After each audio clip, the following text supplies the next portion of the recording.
high friends welcome to Tirumala Rajalakshmi garden नमस्ते अंडी ना वीडियो మొదటిసారి చూసిన వాళ్ళైతే సబ్స్క్రైబ్ చేయండి బెల్ బటన్ ఒక్క లైక్ చేయండి మీ ఫ్రెండ్స్ కి షేర్ చేయండి అలాగే కామెంట్స్ లో తెలియజేయండి మీ డౌట్స్ ను ఈ రోజు వీడియో గులాబీ మొక్కల గురించి చెప్తున్నానండి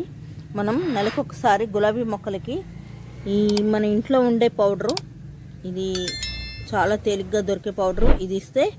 మనకి పువ్వులు ఎక్కువగా పూస్తూ ఉంటాయి ఇక వీడియోలోకి వెళ్దామా గులాబీ మొక్కలకి నీరు ఎక్కువైనప్పుడు ఇలా ఆకులు ఇలా పండిపోతూ ఉంటాయండి వాటిని ఎప్పుడప్పుడు కట్ చేసేస్తూ ఉండాలి లేకపోతే గనుక ఇది మొత్తం ఆకు మొత్తం ఇలాగా పండిపోయింది మొత్తం మొక్కకంతా పాకుతుందన్నమాట అందుకని ఎప్పుడప్పుడు కట్ చేస్తూ ఉండాలి కట్ చేయడం వల్ల చిగుళ్ళు కొత్త చిగుళ్ళు వచ్చి మొగ్గలు ఎక్కువగా వేస్తూ ఉంటాయి ఇప్పుడు వర్షాకాలం కాబట్టి గులాబీ కొమ్మలు కట్ చేసుకుంటూ ఉండండి కట్ చేసుకుంటూ ఉంటే కొత్త చిగుళ్ళు వచ్చి మొగ్గలు ఎక్కువగా వస్తూ ఉంటాయి ఈ నెలకు ఒకసారి వేప నూనె జల్లుతూ ఉండాలండి లేకపోతే గనక మనకి మొక్క పాడైపోయే అవకాశం ఉంది వర్షాకాలం కదా లేదు వేప నూనె లేని వాళ్ళు పుల్లటి మజ్జిగ 2 రోజులు పెరుగు అలాగే ఉంచి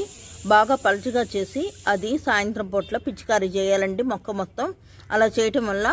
మొక్క పాడవదు ఏ పురుగు పట్టదన్నమాట ఈ వర్షాకాలం ఎక్కువ పురుగు పట్టే అవకాశాలు ఉన్నాయన్నమాట గులాబీ మొక్కలు చాలా డెలికేట్ అందుకని మనం పురుగు ఎక్కువ పడుతుంది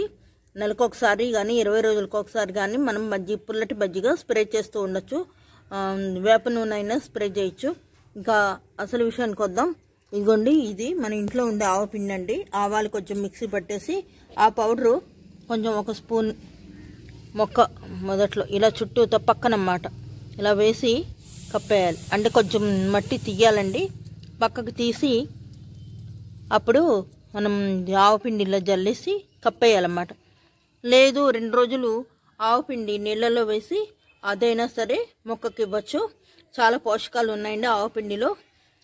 ఇది మొక్క పెరుగుదలకి అలాగే పువ్వులు పూయటానికి తోడ్పడుతుంది ఈ వీడియో మీ అందరికీ యూస్ఫుల్ అవుతుందని అనుకుంటూ